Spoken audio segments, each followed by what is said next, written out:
بسم اللہ الرحمن الرحیم۔ عیسیٰ غوجی کا چوتھا باب ہے البرہان، سبق نمبر 4 میں خوش آمدید۔ آج کے سبق کے اندر ہم قیاس نظری سے متعلقہ عبارت کو حل کریں گے۔ الجدل وهو قول مؤلف من مقدمات مشہورۃ والخطابۃ وهو قول مؤلف من مقدمات مقبولۃ من شخص معتقد به او مظنونۃ والشعر وهو قیاس مؤلف من مقدمات تنبسط منها النفس او تنقبض والمغالطة وهو قیاس مؤلفۃ من مقدمات شبیہۃ بالحق او مشہورۃ او مقدمات وہمیۃ کاذبۃ والعمدة هي البرہان لا غیر ولكن هذا آخر الرسالة متلبسا بحمد من له البدایۃ والنہایہ۔ ترجمہ دیکھ لیں۔ جدل اور یہ ایسا قول ہے جو کہ مرکب ہوتا ہے مشہور مقدمات سے، اور خطابت یہ ایسا قول ہے جو کہ مرکب ہوتا ہے ایسے مقدمات سے جس کو قبول کیا جاتا ہے ایسے شخص کی جانب سے جس پر اعتقاد ہوتا ہے، یہ ضمنی مقدمات سے مل کر مرکب ہوتا ہے۔ اور شعر اور یہ ایسا قیاس ہے جو کہ مرکب ہوتا ہے ایسے مقدمات سے کہ جس سے انسانی جی خوشی محسوس کرتا ہے یا انسانی جی اس سے کڑتا ہے۔ اور مغالطہ یہ ایسا قیاس ہے جو کہ مرکب ہوتا ہے ایسے مقدمات سے جو حق کے ساتھ مشابہت رکھتے ہیں یا مشہور ہوتے ہیں، یا ایسے مقدمات سے جو وہمی اور جھوٹے ہوتے ہیں۔ اور عمدہ وہ برہان ہے نہ کہ اس کے علاوہ، لیکن یہ آخری رسالہ ہے، ملا ہوا ہے ایسی ذات کی تعریف کے ساتھ جس کے لیے آغاز ہے اور جس کے لیے انتہا ہے۔ عبارت و ترجمہ ہو چکا ہے، اب چلتے ہیں اس کی تشریح کی طرف۔ تو تشریح اس کی تقریباً وہی ہے جو گزشتہ سبق کے اندر ہم پڑھ چکے ہیں۔ بہرحال آپ پھر بھی یہاں پہ دیکھ لیں، جدل کے بارے میں بتا رہے ہیں کہ جدل ایسا قول ہے جو کہ مرکب ہوتا ہے ایسے مقدمات سے جو کہ مشہور ہو، یعنی یہ ایسے مقدمات ہوتے ہیں جو کسی جماعت کے نزدیک تسلیم شدہ ہوتے ہیں یا کسی خاص فرد کے نزدیک تسلیم شدہ ہوتے ہیں۔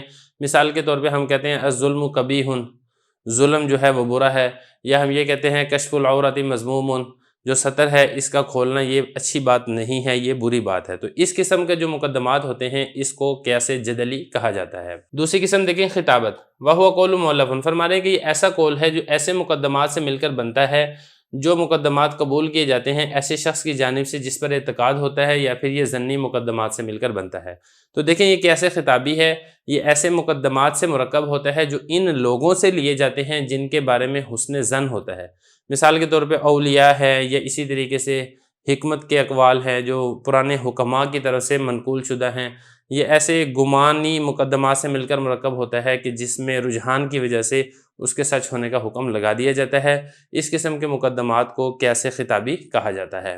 آگے دیکھیں وشعر، وہو قیاس مؤلف من مقدمات تنبسط منها النفس وتنقبض، فرما رہے ہیں کہ یہاں سے قیاس شعری بتا رہے ہیں کہ قیاس شعری وہ قیاس ہوتا ہے کہ جس کا جو منشا ہے وہ محض انسانی طبیعت ہوتی ہے۔ جیسے شعراء ہوتے ہیں نا، ان کی طبیعت کے اندر ایک چیز آتی ہے تو پھر وہ اشعار کی صورت میں اس کو بیان کر دیتے ہیں۔ اب ان کو سن کے یا تو انسان کی طبیعت خوش ہو جاتی ہے یا انسان کی جو طبیعت ہے وہ بدمزہ ہو جاتی ہے۔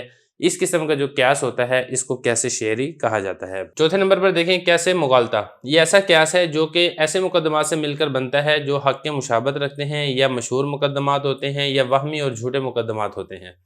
دیکھیں یہاں سے قیاس مغالطہ کے بارے میں بیان کر رہے ہیں، یہ ایسے مقدمات سے مل کر بنتا ہے جو وہمی اور جھوٹے ہوتے ہیں، جن کے اندر سچائی اور حقیقت نہیں ہوتی ہے، لیکن اس کے اندر ایک دھوکہ دہی استعمال کی جاتی ہے۔ دیکھنے میں ایسے لگتا ہے کہ گویا کہ یہ سچے مقدمات سے مشابہ ہیں، یقینی مقدمات سے مشابہ ہیں۔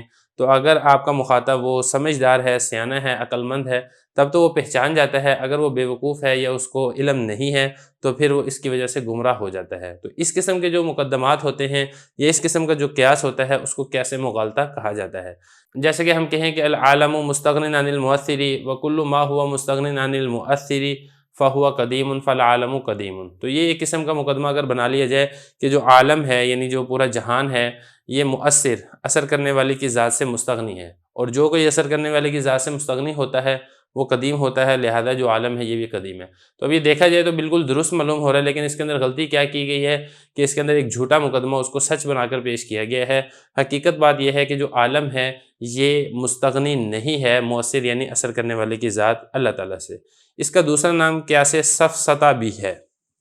یہ ہو گیا۔ اب اس کے بعد آگے فرما رہے ہیں والعمدۃ ہی البرہان لا غیر، لیکن ان میں جو سب سے زیادہ بہتر اور سب سے زیادہ بہترین جو قیاس ہے وہ قیاس برہان ہے، کیونکہ برہان کا مطلب ہوتا ہے غلبہ پانا، اور اس قیاس برہان کے ذریعے سے ہی آپ مخالف پر آپ غلبہ پا سکتے ہیں، اس کے علاوہ آپ غلبہ نہیں پا سکتے ہیں۔ تو اس لیے یہ سب سے زیادہ بہتر ہے۔